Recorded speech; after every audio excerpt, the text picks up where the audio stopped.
Hi everyone, in this video we are going to take a look at the development of quantum theory, and also we're going to look at the quantum numbers and also shape of orbitals as well. Please read the OER textbook chapter section 3.4 and 3.5 for more detail of this lecture. After this video, you should be able to start working on homework number 16 and also 25 as well. Please start working on those soon, so that way if you have any question, you can reach out to me before the deadline of the homework. And my office hour also posted on Moodle as well, so you can look up so that we can meet, okay? So what we are going to take a look at today is going to be the quantum theory, that we're gonna take a look at the location of electron in a better detail than the Bohr's model. But let me recall from the previous lecture video first before we jump into this. In the previous video, we're looking at Bohr's model, where we're looking at specifically for hydrogen atoms, and we're looking at the location of the electron in an atom for hydrogen atoms and how it transits right between each energy level. We also get to calculate the energy difference between each energy level that electron transit. And we also look at the energy of a photon that is related to each of those transitions as well. And then we are looking at how those photons actually can be calculated into wavelength or frequency. Okay, so the problem with Bohr's model is that his model is explained really, really well with hydrogen atoms or the atomic spectra that is emitted by hydrogen atoms. His model is used to predict it correctly. However, when we add more electron into his model, that's when some of the emission spectra, his model are not able to predict it correctly. So that's why there is another theory that is going to help us to understand everything a little bit better. Okay, so in this case, so later on, the idea of Bohr models where electron reside outside the nucleus and it's going to be at a certain energy level is still apply. However, the quantum theory is just add more detail of that. It just gives more accurate picture of that theory. Okay, so we're gonna take a look at this. Okay, so pretty much what we are going to take a look at is, I'm going to refer back into the light, the property of light that we looked at earlier in 3.1 and 3.2. So we look at the property of light as particle and also as wave as well, right? So the phenomena that is confirmed that light behave as particle, or what we call photon, that is come as a packet of energy, are these three, right? So we're looking at black body radiation, photoelectric effect, and also hydrogen emission spectra as well. So these are the one that confirm that light behave as particle, or light energy come as a packet, because when it's absorbed or when it's emit, it have to emit or absorb in a certain amount, and that amount of energy is going to be according to the Planck equation, right, which is E equal to h nu, like that, because it's come as a packet like this, right? And I'm going to tie that back into electron as well. Okay, so because we are looking at two different things. We are looking at light, and we are going to tie that back into electron. For electron of course going to behave as particle, because electron has mass and also electron has charge as well. According to J.J. Thomson experiment, right, cathode ray, this is from the reading assignment 2.1. Okay, so it's a self-study part. If you have not done yet, please do so. The answer key is already posted on Moodle. So the discovery of the mass and the charge of the subatomic particle electron confirmed that electron behave as particle. So that means in this case, light and electron have similar property. They both have particle property. Okay. And we also look at light that behave as wave as well, or continue as wave. Which is what we look at in chapter 3.1, right? So in this case, similar to electron as well. So the two phenomena that confirm that light behave as wave are diffraction and interference. Okay, so for electron, when electron beams go through the barrier that have slit, it can also diffract, and also it can interfere each other as well. Which means that they are going to be able to undergo destructive interference or constructive interference to give us the interference pattern as you see on this side right here. Okay, so that means in this case, if you compare between light and electron, they both have the same behavior, right? So they both behave as wave, and also they both behave as particle as well. Therefore, in this case, we are going to tie this concept of electron that behave as both particle and also wave in order to help us see a little bit better understanding of the location of electron within an atom. And that's what is going to lead us into the development of quantum theory. But before we do that, the two ideas, how does it coexist, right? So this is when the Schrodinger's cat thought experiment come play. Because we have electron that can behave as both particle and wave, how come that sometimes we observe one over the other, right? So this is when the Schrodinger cat thought experiment come into play. So in his thought experiment, in order to address or in order to reconcile the idea of how electron can behave as both wave and particle, is that he have a thought experiment where he put a cat into a chamber. Okay, so this cat is like live cat. Okay, however, this cat is put in a chamber where there is the flask that contains cyanide gas, and above the flask there will be hammer that is actually tied to the some box that is contain the radioactive isotope that can release some radiation, and that radiation within a given time is can give off 50-50%, right? So it's either going to give, like within that time, it's either going to emit some radiation or it might not emit radiation. So there is 50-50% change. And once it's released, what do you call it? Once it's that isotope is undergo decay, it's going to release some radiation. Is going to mechanically cause the release of the hammer that can smash into this flask that contain that cyanide. So that means if you close this box right here within that given time, you are going to have 50-50% chance of cat to still be alive or is already dead, right? So because we don't see it, so in this state right here, this is what we call superposition state.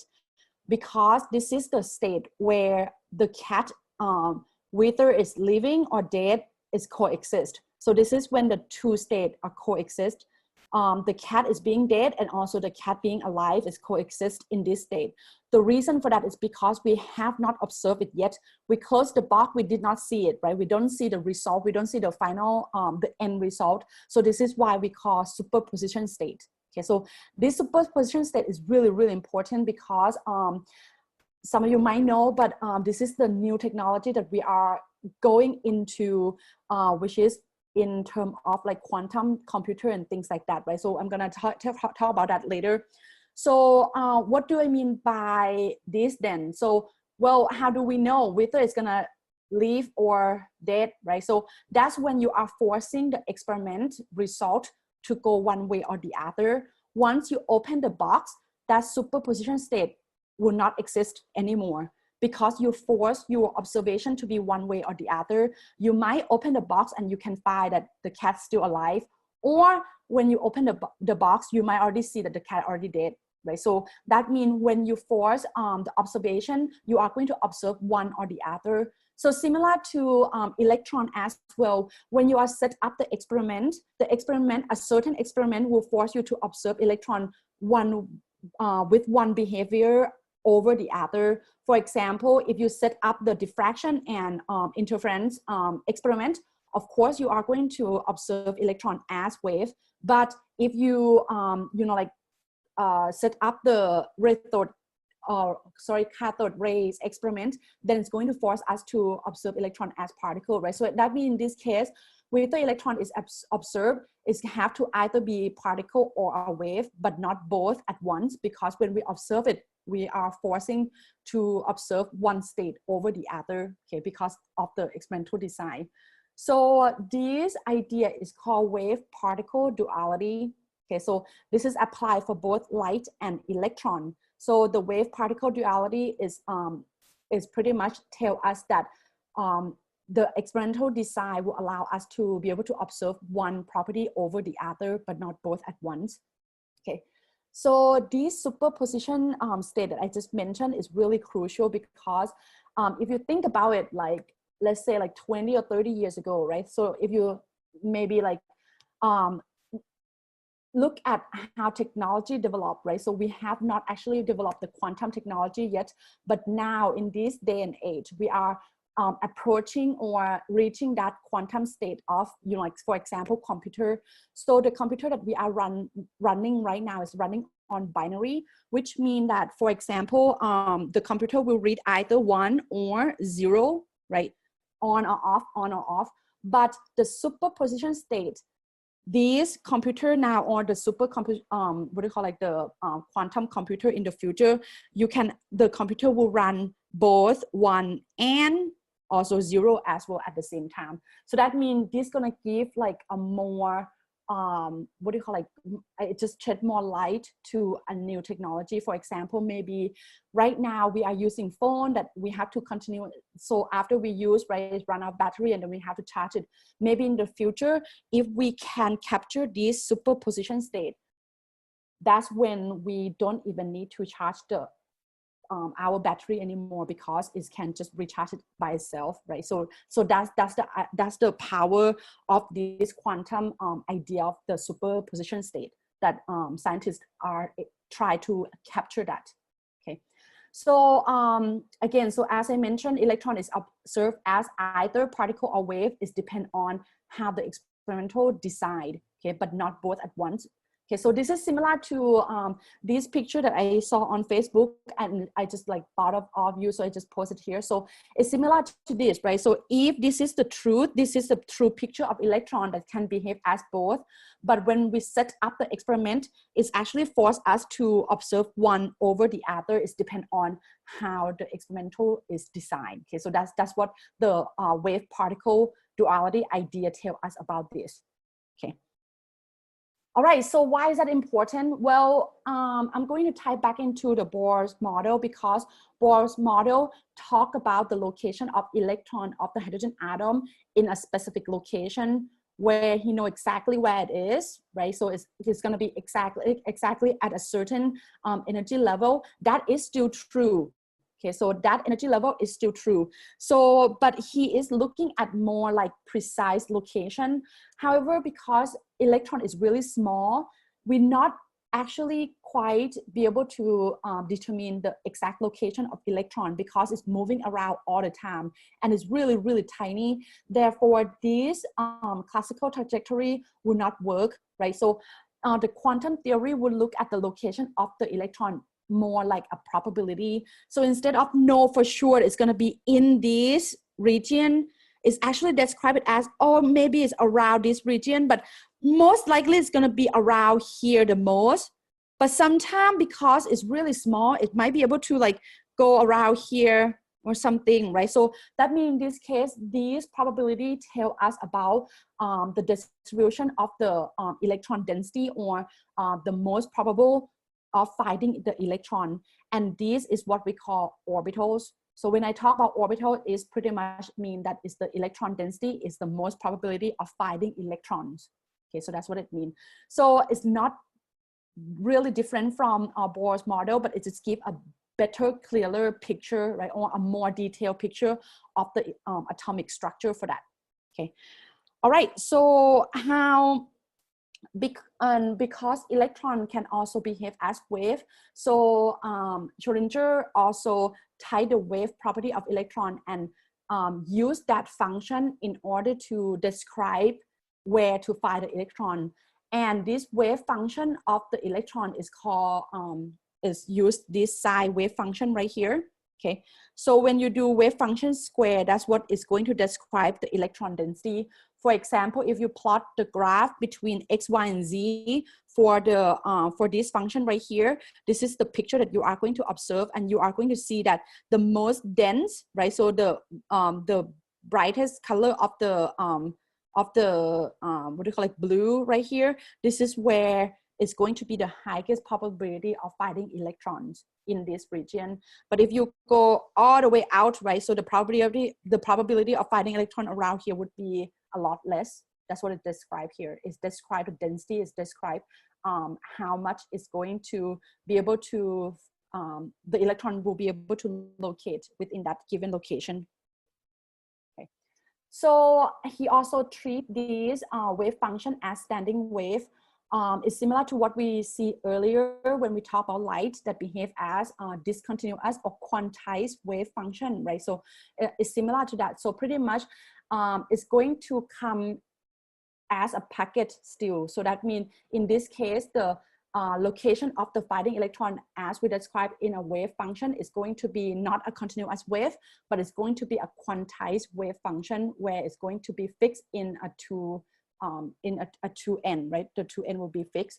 So the n equal 1 is going to still represent the energy equal 1, and this one is going to be the one that closer to the nucleus, right, that we talked about earlier. N equal 2 would be the one that further away from the nucleus. N equal 3 would be a little bit further away from the nucleus. That's what it tells us here. So each of these will similar to what do you call, like where can you find the electron? Okay, so for example, in this case, if you tie this back into the picture of an atom, this n equal to 1 is represent this picture right here. Because it's closest to the nucleus, therefore the probability of finding electron would be able to be like the most dense around that, right? Because it's going to be close to the electron would most likely to be close to the nucleus the most, because electron is negative, nucleus is positive because of proton, so they are attract, right? So when n equal to 2, this is when you are creating one node. A node is when we don't find any electron, right? So if you think about the wave property, nodes is the one where there is 0 amplitude, right? So that means the ability of finding electron at the node would be 0. And as you observe here, this is describe the node right here, right? So the one that in the what do you call, like white region right here. Okay, so that's represent the node, which is makes sense because if you think about Bohr's model, when we have nucleus, we have energy level 1, we have energy level 2. If you think about that, you will see that there is a node right here, right? So this would be the node that we are talking about, which is this part right here. Okay, so same thing as well for n equal to 3. N equal to 3 is the second overtone that is going to produce 2 nodes. 2 nodes is going to refer to the 2 regions that will not be able to find out the electron in that region, right? So for example, in this case would be that one and that one, right? So that's what describe the n equal to 3. So for now, just ignore the s. Okay, so those are the subatomic, is the subshell that we're gonna talk about that later. Okay, so a more better picture, it would describe like this, right? So it's still described similar to Bohr's model where it's still like a layers, but this one is not, is giving you a little bit more clearer picture that layer is actually is giving us a probability of finding electron around that layers. Okay. All right, so here are the side-by-side comparison between Bohr's model and also quantum mechanics models. So pretty much Bohr's model, right, you have nucleus and electron reside in a specific energy level, right? And energy level 1, that's equal to n equal to 1. This is n equal to 2, this is n equal to 3, and so on. Same thing for quantum mechanics as well. This is the nucleus, right? And we have n equal to 1. We also have n equal to 2 as well, but we don't describe it as a specific orbit. It's going to be described more like in terms of probability. And later on, you are going to see that each of these layers that is described by quantum number, right, which is similar to this, we are going to looking at more like a subshell. Okay, so that there are energy, sub-energy within these, each of these shell as well, right? For example, if this is shell n equal to 1, we are going to take a look. This is the main shell, main energy level, right, or main shell. We are going to also looking at the subshells as well that give us a better picture of like what is the location of electron exactly. Okay, which Bohr's model did not tell us about that, right? Bohr's model tell us only a main energy level n equal to 1, 2, 3. But this one, we are going to take a look at subshells as well, okay? All right, so far, what did we learn, right? So pretty much in chapter 2.21, sorry, 2.1, that part of the self-study reading assignment, up until now, you learn about how structure of atom is developed, right? So Dalton proposed the idea of atoms that is indivisible, but Thomson actually disproved that idea because he discovered electron, right? So he actually proposed the plum pudding theory that electron pretty much embedded in a positive sphere, right? This is what we call plum pudding model.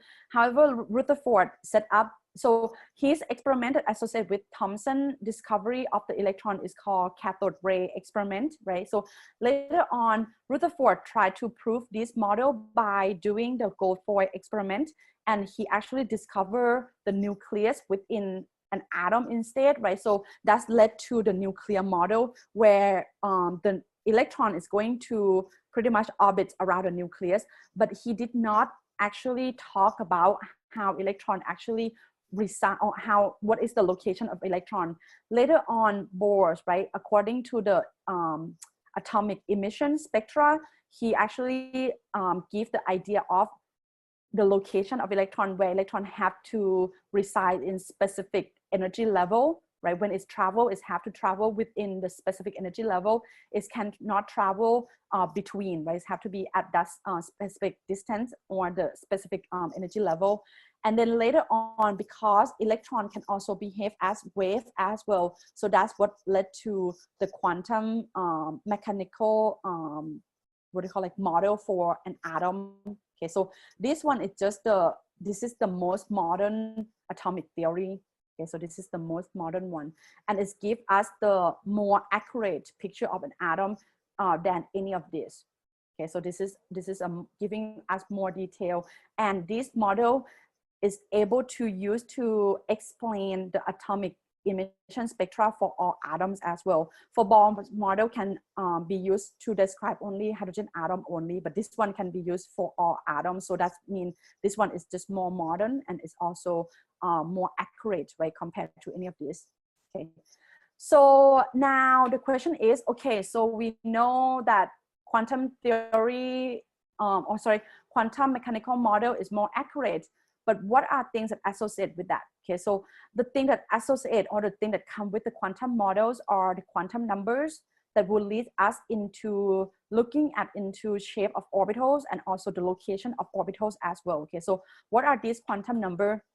Okay, so this is come from the psi wave function that you see earlier, but it just involved with a lot of like calculus and integration to like solve for this.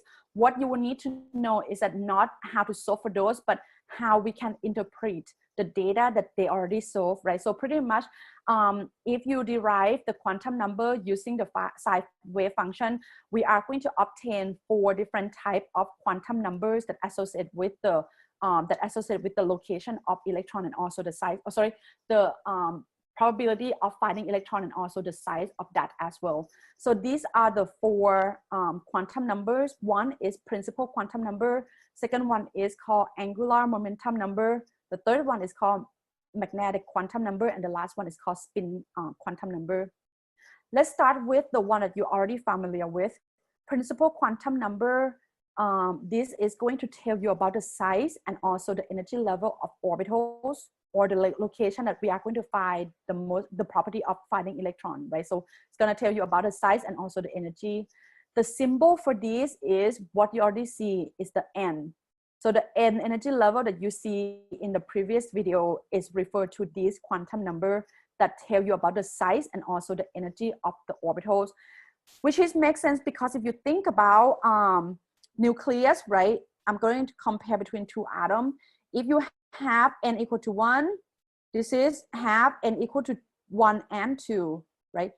You see it clearly that n equal to 1, the size here is going to be smaller, right, than this one that have 2 layers, right? So this would be bigger, right? So that's why it describes the size of the orbital and also the energies as well, because each of these, you can determine the energy of each of these according to what we did earlier from the previous video, right? So that's why it describes both size and energy, okay?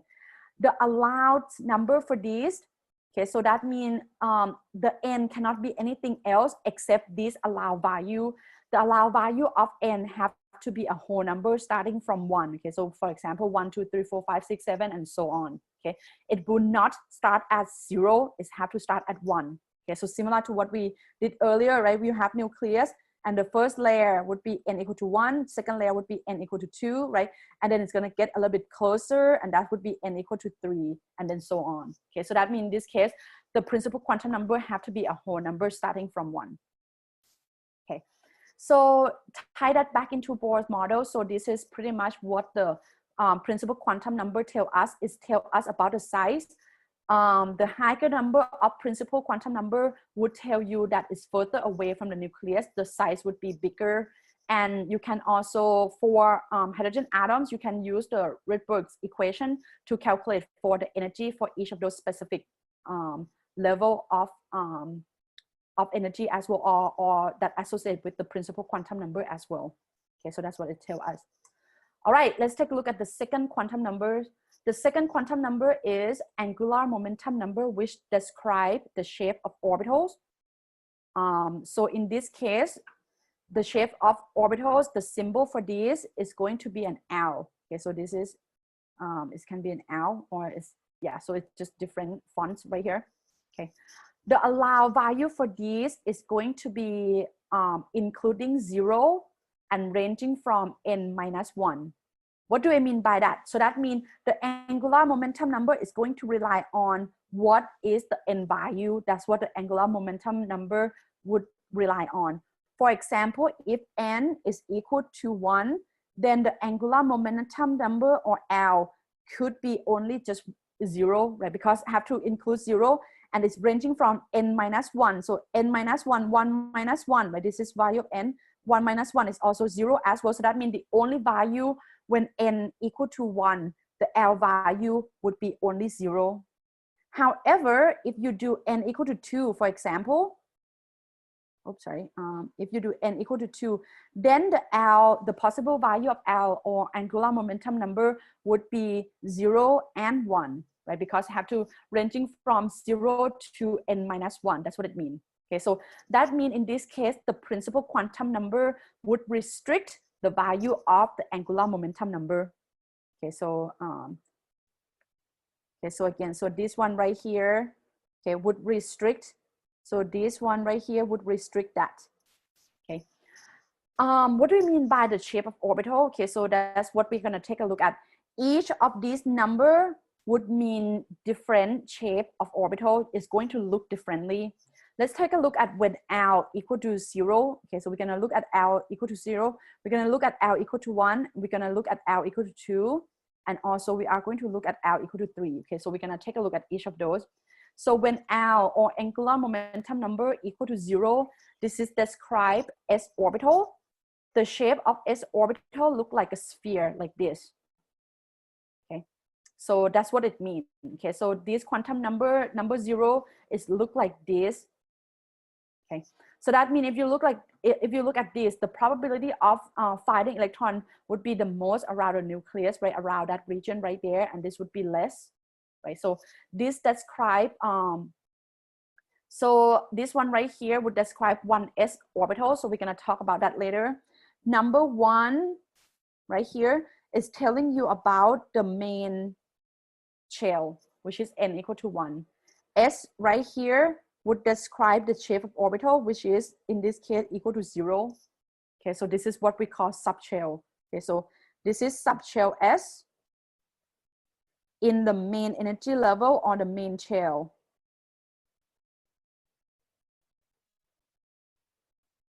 Equal to 1. Okay, so that's what it means. Now, what about so let's take a look at this again. Okay, so let me write this again one more time. So this is what 1s look like, right? So this is n, right? Equal to 1 is the main energy level, and s equal to L when L equal to 0, right? So that's what L equal to 0 describe S. So this one right here is tell us that when n equal to 1, L can be 0, right? And the picture of that is going to look like this. Okay. So again, this is what we call subshell. Oops.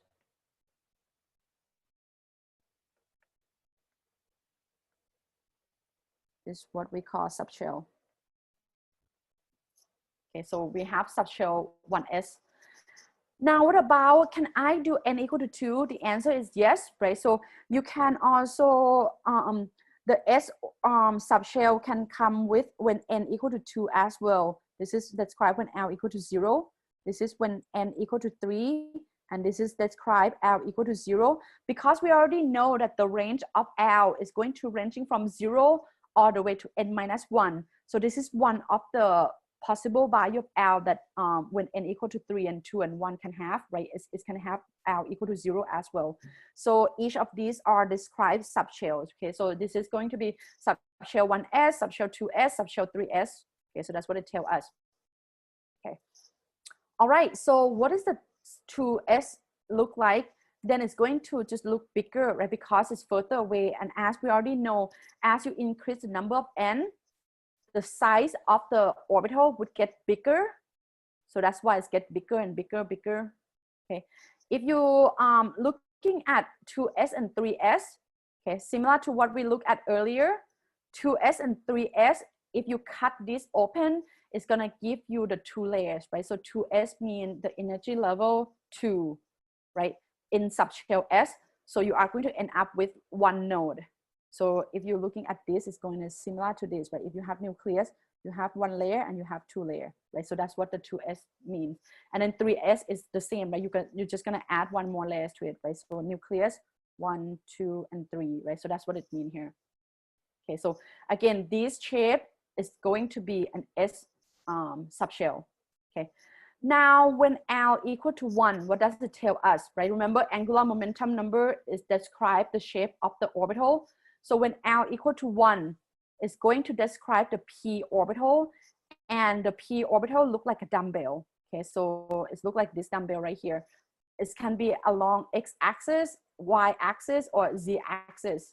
Okay, so when L equal to 2, it's going to describe the orbitals. Okay, and this is the picture of the orbital. It looks like a what do you call, like a clove leaf, right? Clover leaf. And then when L equal to 3, it's going to describe F orbital, and F orbital look a little bit complicated, so you don't need to actually know this. My expectation for you is you will need to be able to draw the picture of S, P, and D. Okay, so sum of the D. Okay, so now, since you already see the shape of orbital that associate with each of these number, right? So this one is S, this is P, this is D. So S would be sphere, P would be a dumbbell, and then D would be like a leaves, right? Look like that. Okay, so those are different shape of orbitals. The next thing we're gonna take a look at is the orientation of orbitals. Okay. The orientation of orbital is described by magnetic quantum number m sub L. The allowed value of these have to be restricted by the angular momentum number, because you will probably see that L and L go together, right? So that means in this case, the angular momentum number have to be the one that determine the allowed value of the magnetic quantum number. And the allowed value is ranging from negative L, including 0, all the way to positive L. What do I mean by that? Okay, so let's say when n equal to 2, there are 2 possible values. So the possible value of L, right, going to equal to 0, 1, and that's it, right? Because that's going to be the allowed value, because it's restricted by that, right? It's ranging from 0 to n minus 1. So that means in this case, when n equal to 2, the value of L can be 2 possible value, which is 0 and 1. And each of these value of L can also determine the m sub L as well, or the magnetic quantum number. So each of these angular momentum number would have a specific range of allowed value of magnetic quantum number. Okay, so when L equal to 0, the value of m sub L would be 0. Okay, when L equal to 1, then the m sub l would ranging from -1, including 0, and then +1. Okay, so that's what it means here. So that means in this case, you will see that pretty much the principal quantum number is going to restrict the value of L. Okay, the value of the angular momentum number then will restrict the value of the magnetic quantum number m sub L. Okay, so that's what we have here. Okay, what do we mean by the orientation of orbitals then? Okay, so these pretty much magnetic quantum number tell us about the number of orbitals in each subshell. It tells us how they orient or how many orientation there is, right, for each of the orbitals. Okay, so for example, when L equal to 1, okay, when L equal to 1, the value of m sub L or the magnetic quantum number, okay, so when L equal to 1, m sub L would range from -1, 0, and 1. So there are 3 values of m sub L. These 3 values describe different orientation. For example, when m sub L equal to -1, that's gonna describe where this shape of orbital is oriented along the x-axis, right? When m sub L equal to 0 is described when this orbital right here orient around the y-axis, and when m sub L equal to 1 is described along the z-axis. Okay, so that's what is described here. Okay, so that means if you think about when L equal to 0, okay, so when L equal to 0, which is the s orbital, L equal to 0, we have s orbital. You see that s orbital is sphere, right? So if you think about it as a sphere, so that is already there is only one orientation, right? Because in this case, when L equal to 0, m sub L equal to 0 as well, that restrict only one orientation of m sub L, which is makes sense because s orbital doesn't matter what you rotate, it's going to have only one orientation around x, y, and z anyways. Okay. All right, so what about when L equal to 2? When L equal to 2, we restrict the value of m sub L equal to -2, -1, including 0, 1, and 2, right? Because the range from positive to negative, right, including 0. Okay, so if you're looking at the value of m sub L, there are 5 values of m sub L. So 1, 2, 3, 4, 5. Therefore, there are 5 orientations, and each of these associated with these 5 orientations. So 1 orientation, 2 orientation, 3 orientation, 4 orientation, and 5 orientation. So those are the 5 orientation, and each of these is what we call orbitals. Okay, so that means we are having the number of orbitals equal to 5 orbitals. Okay, if you go back to the previous one, then we know that the number of orbitals that associate with p subshell would be 3. This describes 1 orbital, 2 orbital, and 3. So that means that we know that for p subshell, right, there are 3 orbitals that associate with this. Okay, and for d orbitals, right, or d subshell here is going to contain 5 orbitals or 5 orientations within this subshell. Okay, so that's what it tells us, because there are 5 orientations. Same thing for F as well. Okay, so when F for F orbital L equal to 3, m sub L would ranging from -3, -2, -1, 0, 1, 2, and 3. Total number of m sub L are 1, 2, 3, 4, 5, 6, 7. We have 7 values. That is going to translate into 7 orientation. Right, so similar to this, 1, 2, 3, 4, 5, 6, 7. Therefore, we are going to have 7 orbitals for the F subshell. Okay, so that's what it tells us here. Okay, so the last one, so everything else explained about the orbitals. The last one is going to associate with the electron within each of those orbitals. We call this spin quantum number. For spin quantum number, tell us the orientation of electron, and the symbol for this is m sub s. It stands for like spin, right?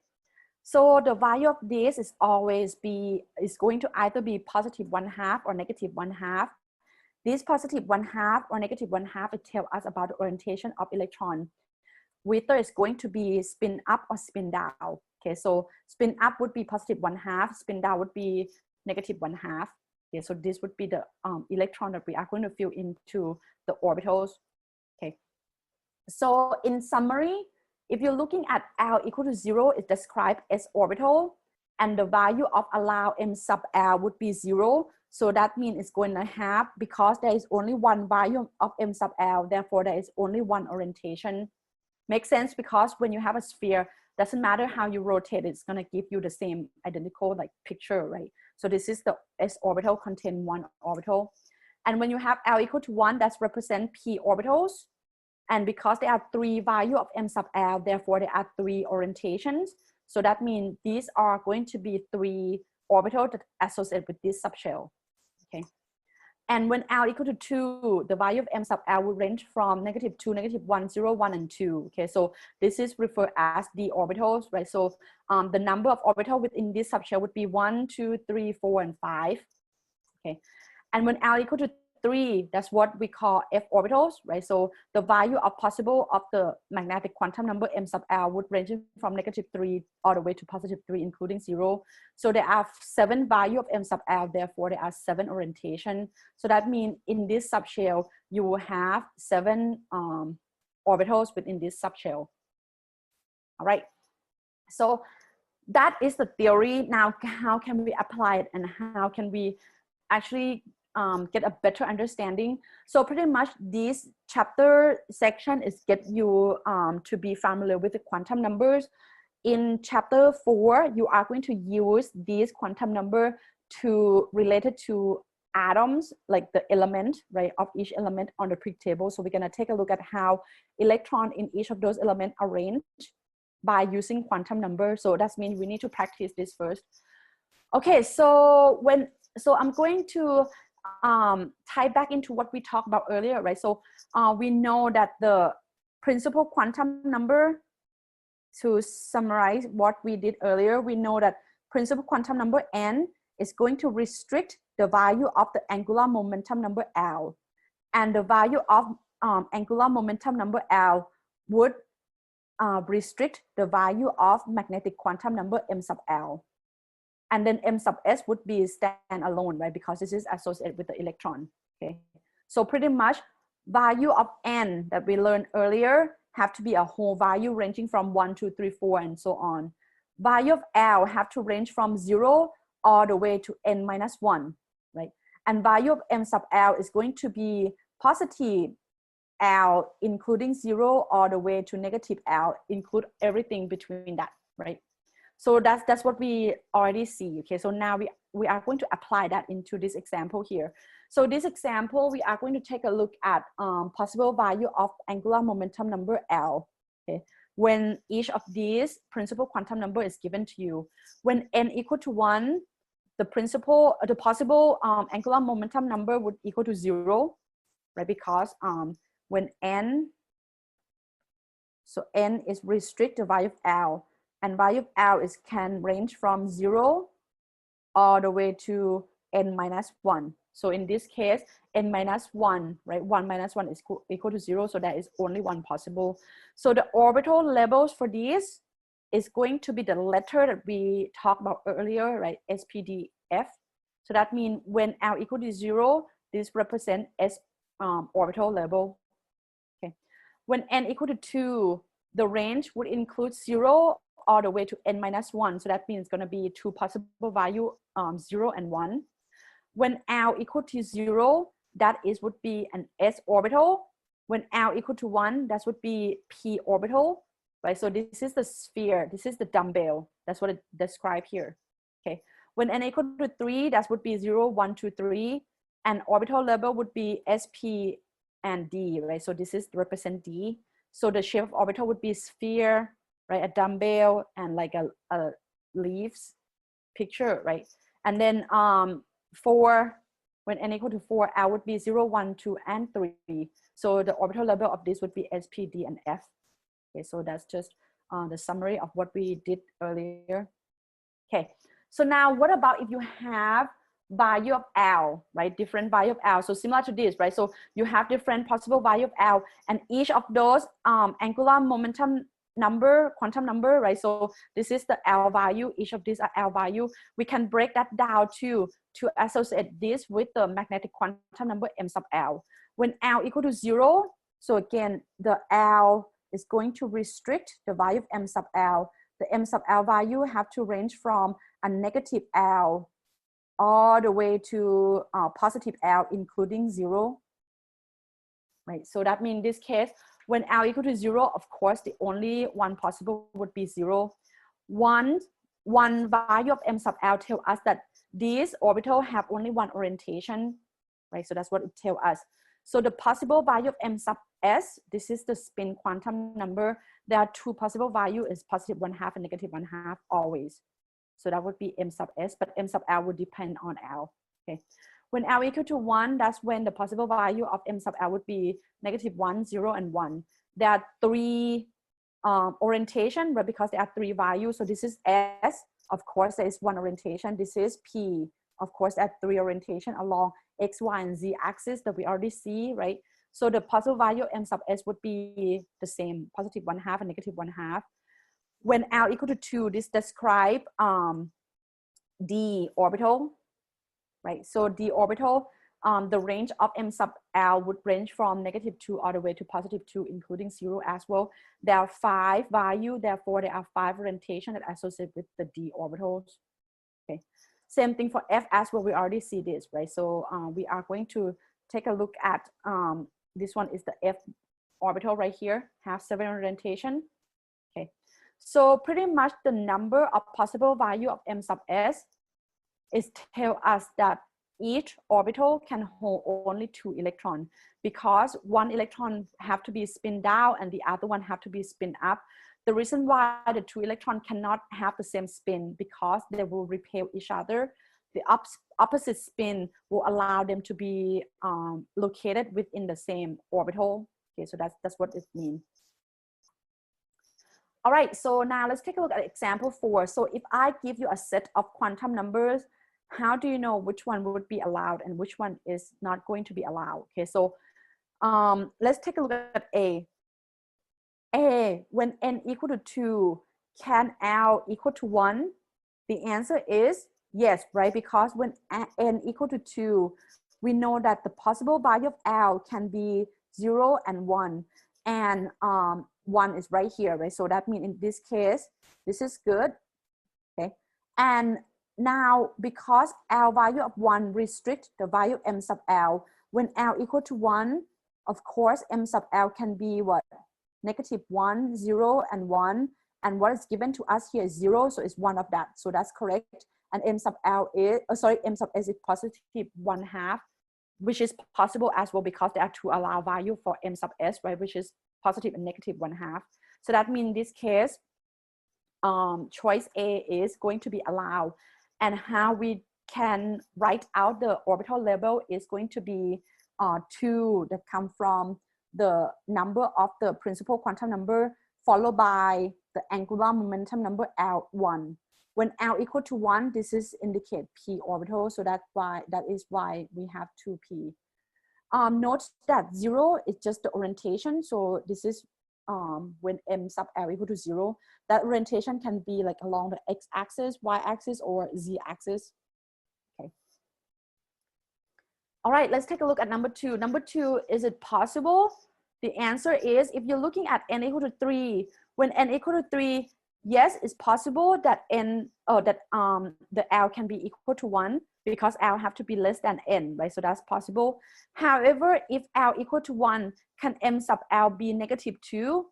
The answer is no, because the m sub L have to be ranging from between negative 1 all the way to positive 1. So this is not possible, right? So this is not allowed because m sub L can only be negative 1, 0, and 1 according to the L value. Okay. All right, what about C? Okay, so C not allowed as well because the L value cannot be equal to n. Okay, so in this case, because n equal to 1 is restricted, that the only one value of L would be 0. So that means this is not allowed, okay, because 1 is equal to n. The last one is also not allowed as well because the value of m sub s can only be either -1/2 or +1/2. Okay, so that's how you actually determine this or apply to this. Okay. All right, so now we are going to tie back into the subshell associated of this with the quantum number. Note that the number that comes before the letter, the first number will tell us the value of n, and the letter will tell us about the value of L. Okay. Number 2 is it determines that n equal to 2 and L equal to 1 because it's restricted by P.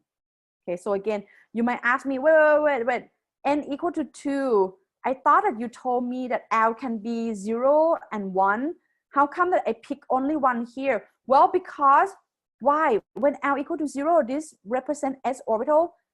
When L equal to 1, this represent P. And in the problem here is restrict us with the letter P, right?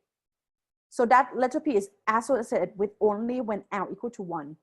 Okay, so that's why in this case, I'm choosing only one value for L, which is equal to 1 because it's restricted by this P subshell here.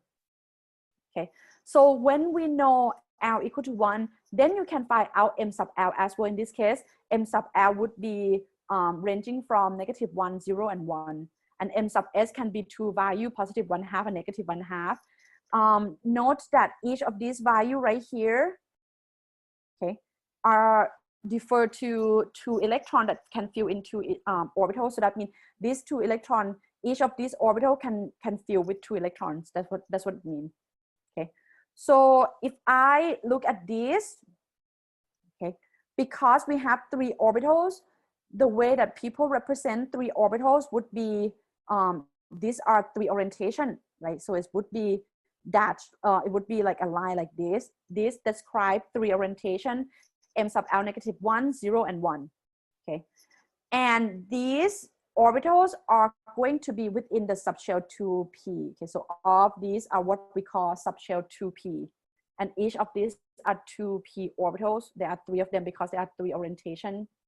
And the electron that is going to fill in here, there will be 2 value. One is spin up, the other is spin down. So that means in this case, if you want to fill electron in here, if the arrow is represent electron,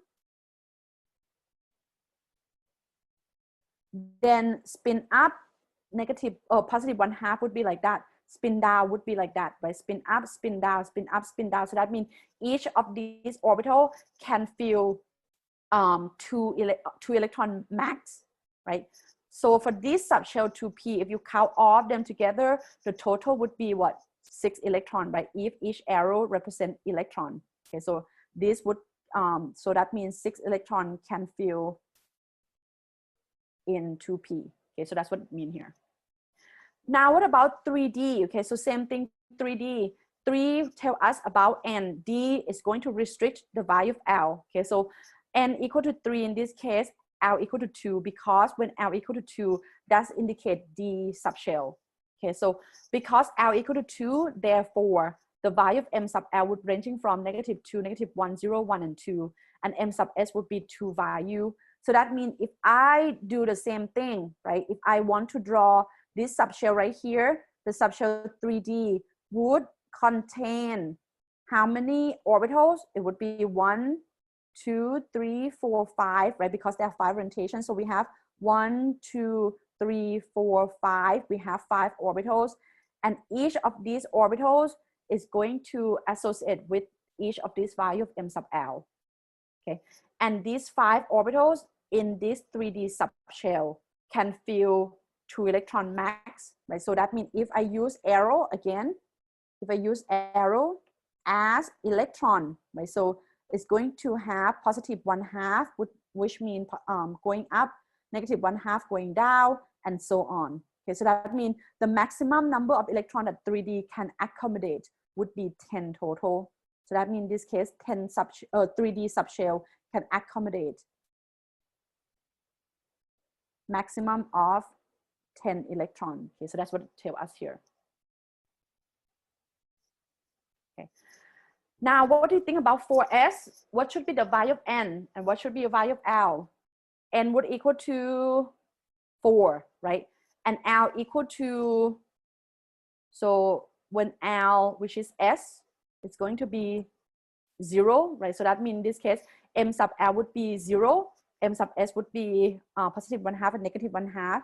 So this indicate that when you have 4D subshell, right, you are going to have only one orbitals because there's only one value of M sub L, and you are going to be able to fill only 2 electrons. Therefore, in this case, the S orbital, right, so or the S subshell or this subshell right here can accommodate only 2 electron max. Okay, so that's what it tells us. All right, so lecture manual page 50 DIY will allow you to do the more practice of what we just talked about. I would like you to make sure that you understand this and be able to fill out this, because if you cannot do it, it just means that you don't understand at all, right? So that means please complete this on your own and check your answer against the key that posted on Moodle. Okay. So what I would like to talk about a little bit is that for DIY number 1, okay, so when you have for like this for n, right? So this is the value of n.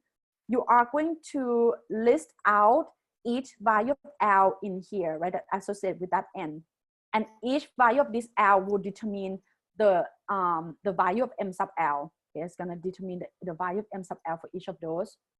Okay, and then of course there are only 2 values of M sub S. What are those? You can fill it out right here. Okay, the subshell labels would be, for example, like subshell label would be the one that we did earlier, like this, right? So this is called subshell labels. Okay, so that means in this case it would be like, what is it, like 1s, 2s, 3s, or whatever that you can figure it out. Okay, and the electron can field, I already go over that. Okay, so that means you can also practice that as well. And for number 2, so this one just asks you to draw the picture. So for example, S, what is the shape of S orbital look like, right? So you're gonna draw that. P subscript X does tell you about the shape of P orbital along the X axis. P subscript Y is telling you about the shape orbital of P orbital along the Y axis, right? This is along the Z axis. So what would those look like? Okay, so let's draw that. And this one is similar to what we did already as well. So looking at which one is valid and which one is not valid, right? So which one allowed and which one is not allowed. And if it's not allowed, tell me why. If it's allowed, you can also give me the subshell labels as well. Okay. And then here is giving you the subshell labels and asking you to determine each of those. So similar to what we did earlier. Okay. So let's take a look at this. So pretty much if you're looking at this one, right? So this one asking you for only electron that can fill in 4D. Okay, so that means in this case, the number 1C is asking for n equal to 4. Okay, so that means you're gonna have to do it all. Okay, so let me actually give you an example that's similar to that DIY number 1. So this is similar to DIY number 1.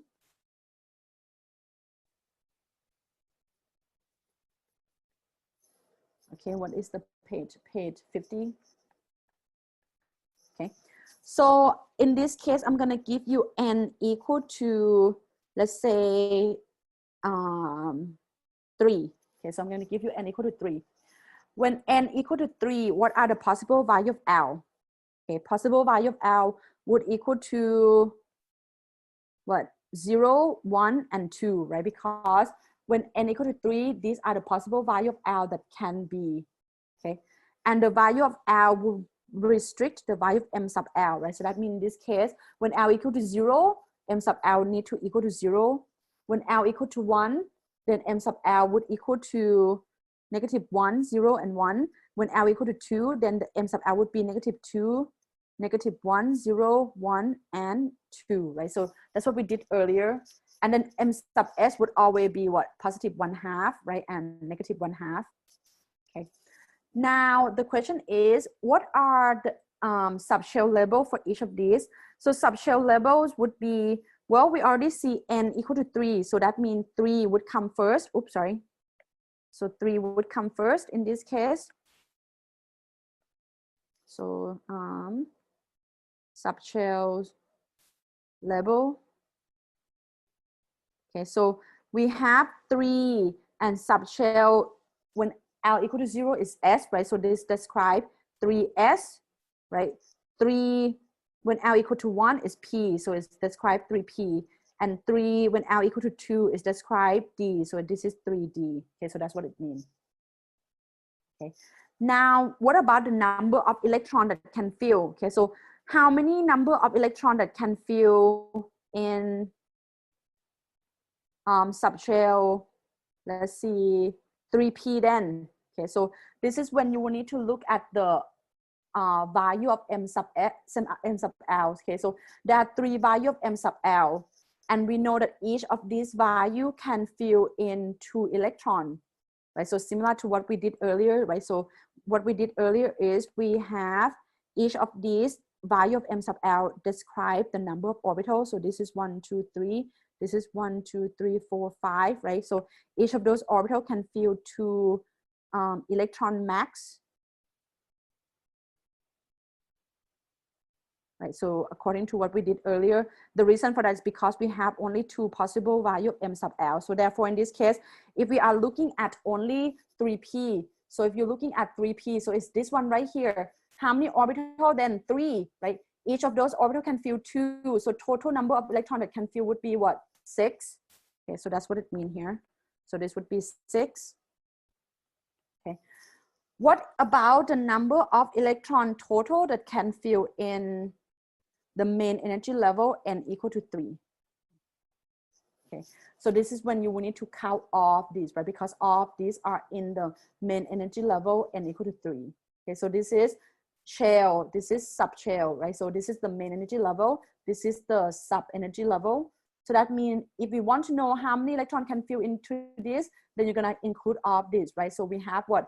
5 orbitals, each orbital 2 electrons, so that's 10, right? Plus 6 plus 2, that would be 18. Okay, so that's how you find out how many electrons that fill in those. Okay, so this is similar to the DIY page 50 that I talked about earlier, number 1. Okay, so except for this DIY, you will be given a different N value, but the process is still going to be the same. Okay. All right, so pretty much this is in this video, you look at different quantum numbers, 4 of them that describe size, right, shape, and also orientation as well. And the last one is the orientation of the electron. So the first 3 talk about the orbitals, but the last one talk about electrons. Okay, so after this lecture video, please start working on homework chapter 3 soon, number 16 and 25. Okay, so that would be the end of the paper homework for this chapter number 3. After you finish, please upload your scan your work and upload it on Moodle. Thank you.